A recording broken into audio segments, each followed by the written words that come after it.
प्रेम का मतलब पाना नहीं होता, प्रेम का वास्तव मतलब तो त्याग होता है।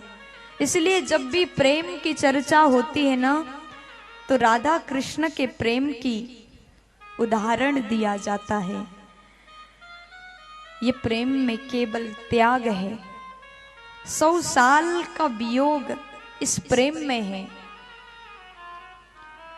अगर उस समय राधा रानी ने त्याग नहीं किया होता तो महाभारत नहीं होता, महाभारत नहीं होता तो गीता जैसा ग्रंथ हम आज पढ़ नहीं पाते।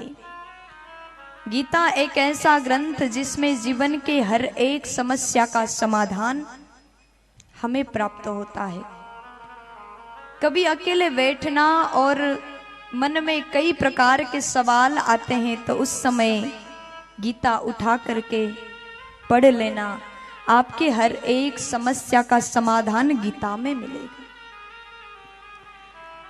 गीता हमारे बीच में है। राधा रानी के कृष्ण भगवान के प्रेम में जो त्याग है उसका परिणाम गीता है। अपने बंसी को निकाला, राधा रानी के हाथ में रख दिया। गोपी ने कहा बंसी तो आपको प्रिय है, ये तो कम से कम लेके जाइए, बंसी के लिए तो आप रोक मत लगाएं। तो उस समय भगवान बोले कि आज के बाद इन हाथों में शस्त्र अस्त्र उठेंगे, युद्ध के लिए शस्त्र उठाऊंगा, बंसी नहीं। बंसी को ब्रज में छोड़ के, ये बंसी भी प्रेम का प्रतीक है, ये बंसी को भी वृंदावन में छोड़ के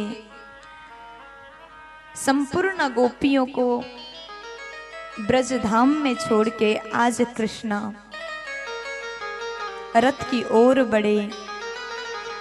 उस समय राधा रानी के मन में क्या बीत रहा है कोई नहीं समझ सकता, क्योंकि उस प्रेम को समझने के लिए तो राधा जैसे हृदय होना पड़ेगा, राधा रानी के जैसा भाव, राधा रानी के जैसा हृदय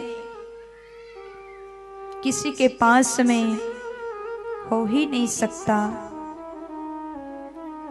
ये भाव को, इस प्रेम को